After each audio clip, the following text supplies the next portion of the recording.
আপোনালোকে নিজে ভাবকচোন যে যিখন চৰকাৰে অসমৰ প্ৰত্যেকজন মানুহৰ কণ্ঠ ৰোধ কৰি দিছে, কোনো মানুহে কথা ক'ব নোৱাৰে, অকল খালি অনবৰতে অগণতান্ত্ৰিক দমন নিৰ্যাতন, সেইখন চৰকাৰ আকৌ এবাৰ শাসনলৈ আহিব বুলি কোনোবাই আমাক ইয়াতে এটা সমীক্ষা প্ৰকাশ কৰি দিলে আমি অসমৰ মানুহে বিশ্বাস কৰিম জানো? আপোনালোকে নিজে কওক। অসমৰ প্ৰত্যেকজন মানুহে এতিয়া এটাই অপেক্ষা কৰি আছে যে বিৰোধী শক্তিবিলাক একলগ হওক আৰু আমি এই অত্যাচাৰী বিজেপিৰ চৰকাৰখনক বিদায় দিওঁ। এইটোৱে হ'ল অসমীয়া মানুহৰ এই সময়ৰ কামনা।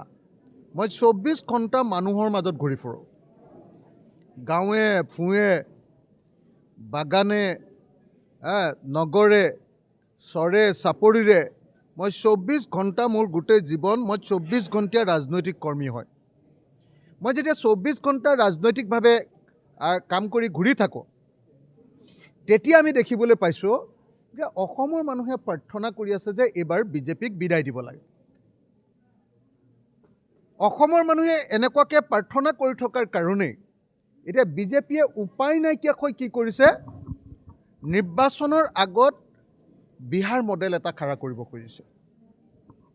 বিহাৰ মডেলটো কি? যে বিহাৰত যেনেকৈ মহিলাসকলক 10,000 টকা দি ভোট আদায় কৰিছিলে, এইবাৰ অসমৰ মহিলাসকলকো আমাৰ 8,000 টকা দি ভোট আহৰণ কৰাৰ তেওঁলোকে এটা কৌশল অৱলম্বন কৰিছে। কিন্তু যিহেতু চৰকাৰখনৰ টকা নাই, সেইকাৰণে তেওঁলোকে পোনপটীয়াকৈ ডাইৰেক্টলি 10,000 টকা দি দিব পৰা নাই। অৰুণোদয় আঁচনিৰে 4 মাহ কাটি লৈ আৰু বিহুৰ নামত 3,000 টকা দি তেওঁলোকে আমাৰ মহিলাসকলক 8,000 টকা দিব খুজিছে। যদি বিজেপি চৰকাৰৰ বিজেপি দলৰ অৱস্থা ইমানেই ভাল, তেওঁলোক যদি আকৌ জিকেই, তেতিয়াহ'লে কেলে 8,000 টকা তেওঁলোকে দিলেহেঁতেন? এইটোৱে প্ৰমাণ কৰে নে নকৰে? আপোনালোকে নিজে চাওক যে এইটোৱে প্ৰমাণ কৰে নে নকৰে যে বিজেপিয়ে হাৰিব বুলি ভয় খাইছে। যিদিনাই আমি বিৰোধী দলবিলাক একলগ হৈ গ'লোঁ, কংগ্ৰেছ, ৰাইজৰ দল, বামপন্থী দলসমূহ, AJP, APICLC, আমি আটাইবিলাক দল যিদিনাই একলগ হৈ গ'লোঁ, সেইদিনাই তেওঁলোকৰ টোপনি নাইকিয়া হৈছে। হিমন্ত বিশ্ব শৰ্মাই ৰাতাৰাতি 8,000 টকাৰ বিহাৰ মডেল এটা তৈয়াৰ কৰিছে।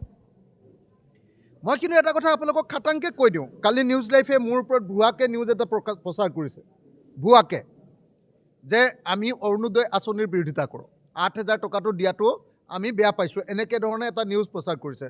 মই আপোনালোকক খাটাংকৈ কৈ দিওঁ যে অসম বিধানসভাতেই মই অসমৰ মুখ্যমন্ত্ৰীক কৈছিলোঁ যে অৰুণোদয় আঁচনিটো অকল 40% মহিলাক দিলে নহ'ব, অৰুণোদয় আঁচনিটো অসমৰ চাকৰি নথকা সকলো মহিলাকে দিয়া হওক আৰু 65 বছৰৰ ওপৰৰ সকলো পুৰুষকে, যাৰ চাকৰি নাই, যি পেঞ্চন নাপায়, সকলোকে দিয়া হওক। আৰু অসমৰ প্ৰত্যেকগৰাকী আপোনাৰ বিশেষভাৱে সক্ষম নাগৰিকক অৰুণোদয় আঁচনিটো দিয়া হওক আৰু এই অৰুণোদয়টো 1,250 টকাকৈ নহয়, চৰকাৰে আগতে ঘোষণা কৰাৰ নিচিনাকৈ 3,000 টকাকৈ দিয়া হওক। মই সেইটো সদায় দাবী কৰি আহিছোঁ। কিন্তু কালি নিউজ লাইফে এটা প্ৰচাৰ কৰিছে, এটা সংবাদ মাধ্যমে প্ৰচাৰ কৰিছে, আপোনালোকে দেখিছে, যে মোৰ বাক্যটো আধাতে কাটি মই 8,000 টকাটো বেয়া কিয় দিছে এনেকুৱা ধৰণে প্ৰচাৰ কৰিছে। মই কৈছোঁ যে তেওঁলোকে ভয় খাই কাৰণে দিছে, সেই বস্তুটো আধাকে প্ৰচাৰ কৰি নিউজ লাইফে ভুৱা বাতৰি এটা কৰিছে। গতিকে মই এটা কথা স্পষ্ট কৰি দিওঁ যে যদি ৰাইজৰ দলে এইবাৰ চৰকাৰলৈ আহে, অসমত অৰুণোদয় আঁচনিটো কণ্টিনিউ কৰিব, কিন্তু অৰুণোদয় আঁচনিটোত এতিয়া আধা মহিলাইও নাপায়। মই সেইটো 100% মহিলাক দিম বুলি, আপোনালোকক অৰুণোদয় আঁচনিৰ ধন দিম বুলি গেৰাণ্টি দিছোঁ। আৰু সেইটো 1,250 টকা নহয়, 3,000কৈ সকলোকে দিম বুলি গেৰাণ্টি দিছোঁ। প্ৰত্যেকজন কৃষকক 65 বছৰৰ ওপৰ হ'লে সকলোকে সেই 3,000 টকাটো মাহেকত দিম বুলি আপোনালোকক গেৰাণ্টি দিছোঁ। আৰু লগতে যিসকল শাৰীৰিকভাৱে বিশেষ সক্ষম নাগৰিক আছে, তেওঁলোককো দিম বুলি আপোনালোকক নিশ্চয়তা প্ৰদান কৰিছোঁ। এতিয়া আপোনালোকে দ্বিতীয় কথাটো চাওক, বিজেপিয়ে কিমান ভয় খাইছে এইবাৰ নিৰ্বাচনত হাৰিম বুলি মই আপোনালোকক এটা বহুত ইম্পৰ্টেণ্ট আপোনালোকক খবৰ এটা দিওঁ। আপোনালোকে খবৰ ৰাখক, আপোনালোকে আচলতে খবৰ ৰাখিব লাগে সংবাদ মহলে, সাংবাদিকসকলে খবৰ ৰাখিব লাগে। কিন্তু দুৰ্ভাগ্যজনকভাৱে সাংবাদিকসকলে এই খবৰটো এতিয়ালৈকে অসমৰ মানুহক দিব পৰা নাই যে হিমন্ত বিশ্ব শৰ্মাৰ নেতৃত্বত দিছপুৰত এখন সভা হৈ সকলোবিলাক এম এল এ মানে তেওঁলোকৰ দলৰ MLA বিলাকক লগত লৈ এটা সিদ্ধান্ত লৈছে যে এইবাৰ নিৰ্বাচনৰ আগত এটা সমষ্টিৰ পৰা 10,000 ভোট যিবিলাকক বিজেপিক ভোট নিদিয়ে তেনেকুৱা মানুহৰ নাম ভোটাৰ তালিকাৰ পৰা কৰ্তন কৰি দিব লাগে, কাটি দিব লাগে। মই বুকুত হাত থৈ কৈছোঁ, মই গেৰাণ্টি দি কৈছোঁ, এইটো মোৰ একেবাৰে তাত বহি থকা MLAৰ পৰা অহা মোৰ একদম অথেণ্টিক খবৰ যে হিমন্ত বিশ্ব শৰ্মাই সকলো MLAকে পঠিয়াই দিছে। BLO বিলাকক নিৰ্দেশ দি দিছোঁ যে প্ৰত্যেকটো সমষ্টিৰ পৰা 10,000 ভোট যি বিজেপিক নিদিয়ে ভোট, খ্ৰীষ্টানৰ ভোট, মুছলিমৰ ভোট আৰু পৰম্পৰাগতভাৱে বিজেপিক নিদিয়া যিবিলাক ভোট, সেই ভোটবিলাক ভোটাৰ তালিকাৰ পৰা নাইকিয়া কৰি দিবৰ কাৰণে নিৰ্দেশ দিছে। আপোনালোকে যিকোনো এজন BLO সোধক, যিকোনো এজন BLO সোধক, BLO বিলাকক চৰকাৰৰ পৰা অৰ্ডাৰ দিয়া হৈছে যে এটা সমষ্টিত যদি 10,000 ভোট কৰ্তন কৰিব নোৱাৰে তেতিয়াহ'লে BLOৰ ওপৰত একশ্যন হ'ব। এটা সমষ্টিত ভোট নাইকিয়া কৰি দিবৰ কাৰণে, ভোটটো আপোনালোকে সকলোৱে জানে যে এজন নাগৰিকৰ আটাইতকৈ ডাঙৰ গণতান্ত্ৰিক অধিকাৰ। সেই সংবিধান প্ৰদত্ত আটাইতকৈ ডাঙৰ গণতান্ত্ৰিক অধিকাৰটো নাইকিয়া কৰি দিবৰ কাৰণে এটা সমষ্টিৰ 10,000 মানুহৰ পৰা ভোটৰ অধিকাৰ কৰ্তন কৰি দিবৰ কাৰণে নিৰ্দেশ দিছে। নাম্বাৰ 1। নাম্বাৰ 2, BLO বিলাকক কৈছে যে 10,000 ভোটৰ নাম কৰ্তন কৰিবা আৰু যিমান পাৰা সিমান সংখ্যক 2 নম্বৰী ভোটাৰৰ নাম অন্তৰ্ভুক্ত কৰিবা। কৈছে নে নাই আপোনালোকে BLO বিলাকক সোধক। মই এজন লেজিছলেটৰ হয়, মই এজন বিধায়ক হয়, মই আইন প্ৰণয়ন কৰোঁ, মই আইন ৰচনা কৰোঁ। মই মিছা কথা সেইকাৰণে ক'ব নোৱাৰোঁ আৰু মই মোৰ বুকুত হাত দি আপোনালোকৰ সন্মুখত ঘোষণা কৰিছোঁ যে হিমন্ত বিশ্ব শৰ্মা চৰকাৰে এইবাৰ বিজেপিৰ বিধায়কবিলাকক পঠিয়াই দিছে, এইকেইদিন দায়িত্ব দি পঠিয়াই দিছে যে এইকেইদিনত ভোটাৰ তালিকাৰ সংশোধন হ'ব। তেওঁ কৈছে যে মুখ্যমন্ত্ৰীয়ে BLO বিলাকক নিৰ্দেশ দি দিছে যে 10,000কে ভোটৰ নাম কাটিব লাগিব আৰু হিমন্ত বিশ্ব শৰ্মা বিজেপিক ভোট দিয়া উত্তৰ প্ৰদেশ, বিহাৰ, হাৰিয়ানাৰ ভোট নতুনকৈ কিছু ভৰাব লাগিব, 2 নম্বৰী ভোট, আৰু ভোট ভৰাই এইবাৰ ভোট চুৰি কৰাৰ ব্যৱস্থা কৰিব লাগিব। এইটো দিছে। সেইকাৰণে মই আপোনালোকক কৈছোঁ, আজি যোনে সমীক্ষা, এইটো হ'ল এই যে সমীক্ষা বুলি কৈছে, এই সমীক্ষাটো হ'ল বিজেপিৰ ইলেকশ্যন ষ্ট্ৰেটেজিৰ এটা পাৰ্ট। এতিয়া 5টা 6টা এনেকুৱা সমীক্ষা উলিয়াই দিব, উলিয়াই দি ক'ব যে হিমন্ত বিশ্ব শৰ্মাক এতিয়া মুখ্যমন্ত্ৰী হিচাপে আটাইতকৈ বেছি মানুহে বিচাৰে।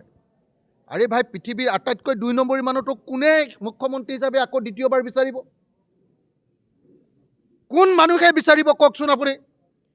এই সময়খিনিৰ ভিতৰত অসমৰ ইতিহাসৰ আটাইতকৈ বেছিকৈ বস্তুৰ দাম বাঢ়িছে। 3 টকা মুৰ্গী কণীৰ দাম 10 টকা কৈছে, 3 টকা নিমখৰ দাম 35 টকা কৈছে। তাৰ পাছত পৃথিৱীৰ কোন মূৰ্খই হিমন্ত বিশ্ব শৰ্মাক আকৌ মুখ্যমন্ত্ৰী বিচাৰিব? কিন্তু পইচা দিয়া কিছুমান এজেঞ্চিৰ জৰিয়তে মেনিপুলেটেড এটা সমীক্ষা আপোনালোকে সদায় দেখিবলৈ পাব। এইকেইদিনত আপোনালোকে দেখিবলৈ পাব মানুহৰ মন ভুলাবৰ কাৰণে আকৌ হিমন্ত বিশ্ব শৰ্মা মুখ্যমন্ত্ৰী, আকৌ বিজেপি চৰকাৰ আহি আছে, এনেকুৱা ধৰণৰ নাটক কৰিব। 1 নম্বৰ। 2 নম্বৰ, ভোটাৰ তালিকাৰ পৰা কিছুমান বিজেপিক ভোট নিদিয়া ভোটাৰৰ নাম কৰ্তন কৰি দিব। কৰ্তন কৰি দিয়াৰ পাছত আকৌ এপ্লিকেশ্যন দিব পাৰিব, কিন্তু এপ্লিকেশ্যন দি আকৌ ভোটৰ নামটো উঠাৰ আগতে ইলেকশ্যন শেষ হৈ যাব।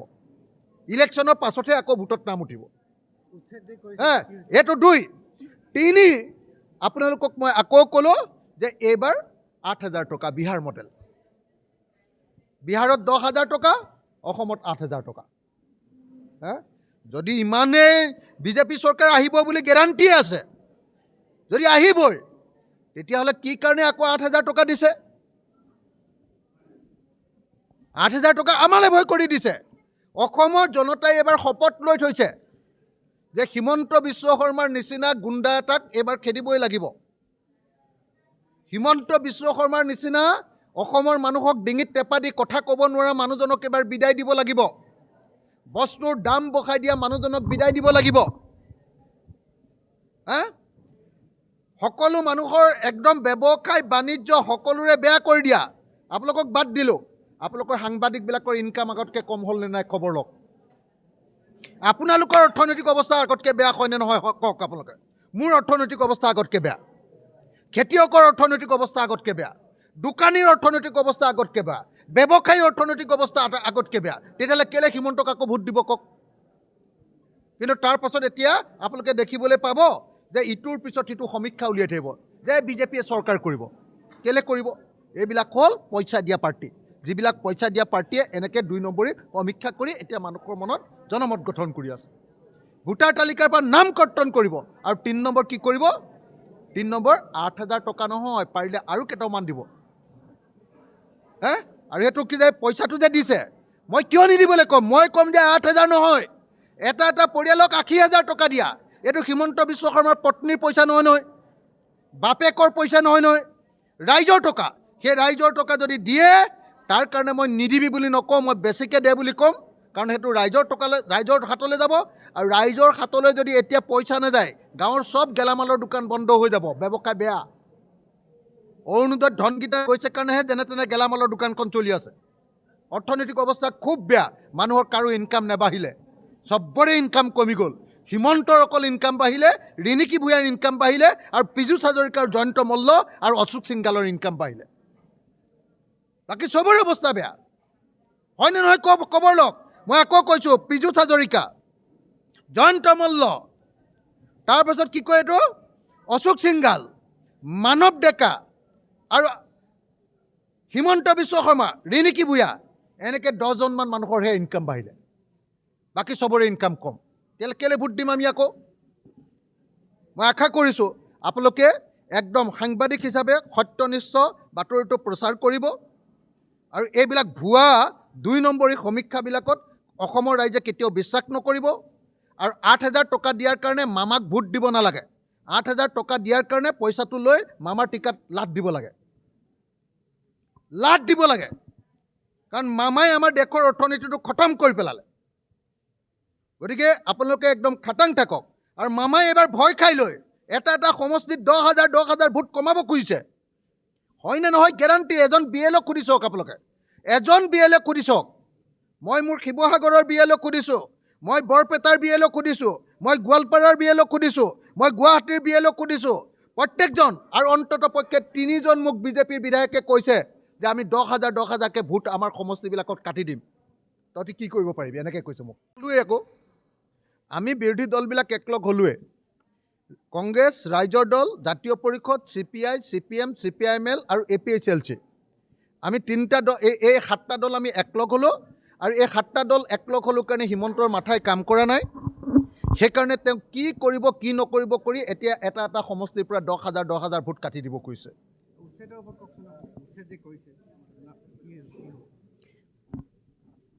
প্ৰশ্নটো সোধক।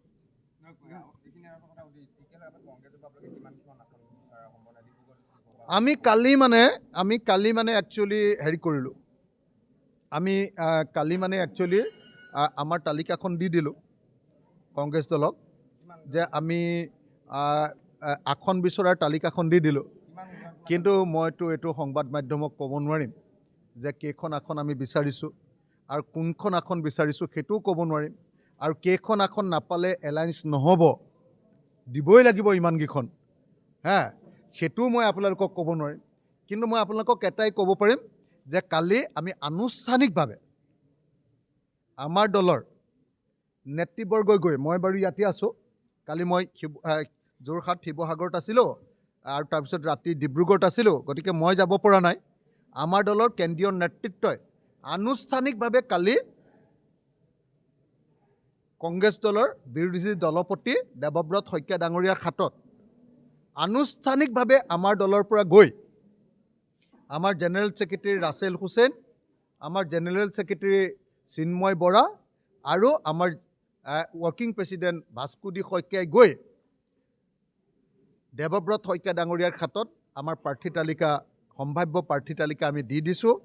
আমি আশা কৰিম যে কংগ্ৰেছ দলে আমাৰ সম্ভাৱ্য প্ৰাৰ্থী তালিকাৰ প্ৰতি সন্মান প্ৰদৰ্শন কৰিব আৰু আমি উজনি অসমত, মধ্য অসমত, উত্তৰ অসমত, গুৱাহাটী এলেকাটোত, তাৰপিছত নামনি অসমত, বৰাক উপত্যকা আৰু পাহাৰ, এই আটাইবিলাক অঞ্চলতে প্ৰতিনিধিত্ব কৰিব পাৰিম। সেইবিলাক অঞ্চলত আমি সকলোতে আমি নিৰ্বাচন খেলিবৰ কাৰণে আমি আসন, যথেষ্ট সংখ্যক আসন লাভ কৰিম।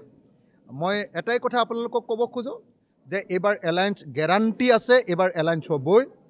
আৰু এলায়েন্সৰ ভোটৰ চিটক লৈ কোনে কেইখন আসন পাব তাক লৈ কেতিয়াও কাজিয়া নালাগে।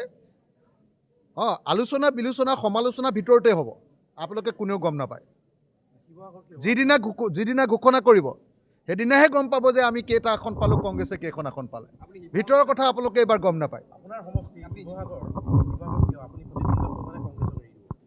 নাই, শিৱসাগৰত আপুনি কওকচোন, সভাপতি এজনে ক'ৰবাত ষ্টেণ্ডিং MLA আৰু সভাপতি তেওঁৰ সমষ্টিটোক লৈ ক'ৰবাত প্ৰশ্ন উঠে নেকি? যদি কংগ্ৰেছে বিচাৰে মোক আপুনি কওকচোন যে এনেকুৱা ক'ত এলায়েন্স আছে আৰু এনেকুৱা পৃথিৱীৰ ক'ত এলায়েন্সৰ নীতি আছে যে দল এটাৰ সভাপতিজনৰ আসনখনো বিচাৰে আৰু ষ্টেণ্ডিং MLA, বেলেগ কথা বাদ দিয়ক, মই বোলে সভাপতি কোনোদিন জিকা নাই, তেতিয়াহ'লে মোক কোনোবাই ক'ব পাৰে এই যে এইখন আসন নহয়, আপুনি এইখন আসনত খেলক। কিন্তু মই শিৱসাগৰত এনেকুৱাকৈ জিকিছোঁ যে মই নাছিলোঁৱে তেতিয়া। শিৱসাগৰৰ ৰাইজে মোক মাতি আনি কৈছে যে আপোনাক আমি অসমৰ কাৰণে জিকাই দিছোঁ, আপুনি অসমৰ কাৰণে মাত মাতক। সেই মানুহজনক যদি কোনোবাই কয় যে শিৱসাগৰত আপুনি খেলিবনে নেখেলিব, আপোনাৰ টিকেটটো হ'বনে নহ'ব, এই বুলি যদি প্ৰশ্ন কৰে, তেতিয়াহ'লে ক'ব লাগিব যে সেইটো এলায়েন্সৰ কথা ভবাই নাই তেওঁ আচলতে, হয়নে নহয়? আকুৰ গোজ বুলি আপুনি ক'লে মানে সেইটোতো মই উল্টাকৈ কৈ দিম আপোনাক। আপুনি যদি কয় শিৱসাগৰক লৈ আকুৰ গোজ, তেতিয়াহ'লে মই ক'ম যে যোনে এই প্ৰশ্নটো উত্থাপন কৰিছে তেওঁৰ এটা মটিভ আছে। শিৱসাগৰতো মই সভাপতি হয় আৰু জেইলৰ পৰা ইলেকশ্যনত জিকা মানুহজন হয়, অসমৰ আটাইতকৈ সক্ৰিয়, সৰব আৰু আটাইতকৈ সবল বিধায়ক হয়, অসমৰ দপদপাই থকা, আটাইতকৈ বেছিকৈ দপদপাই থকা মানুহজন হয়, হিমন্ত বিশ্ব শৰ্মাৰ কলিজা কপাই দিয়া মানুহজন হয়। মোৰ নামটো শুনিলে হিমন্ত বিশ্ব শৰ্মাই ৰাতিও সাৰ পাই যায়। সেই মানুহজনক যদি কোনোবাই কয় বোলে তোমাৰ সমষ্টিত তুমি পাবানে নাই চিট, তেতিয়াহ'লেতো মই ভাবোঁ যে এনেকুৱা ধৰণৰ কথা পাতিবলৈ হ'লে এইটোতো ইয়াত নাপাতি আমি নৰকত পাতিবগৈ লাগিব।